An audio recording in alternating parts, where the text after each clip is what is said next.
çətinlikdə bir-birini günahlandırmaq yerə çıxış yolu tapan, ən böyük zərbələrdə belə yıxılmayan, ən başlıca uşaqlarına düzgün tərbiyəni verən və sonradan uşaqlarının təhsilinə önəm verən ailə nəzərdə tutulur.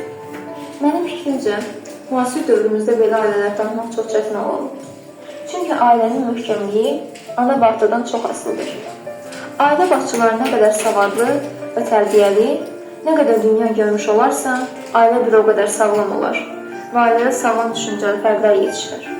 Lakin ən başda tərbiyə çox önəmlidir. Çünki heç kəs savadlı, lakin tərbiyədən kəm övladının olmasını istəməz. Atalarımız yaxşı deyil. Əzizim əziz, tərbiyəsi ondan əziz.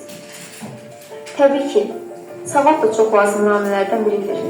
Çox müstəqilində deyil, amma insanın savadlı və ya savadsız olmağını onun etdiyi söhbətlərdən aydınlaşdırmaq olur.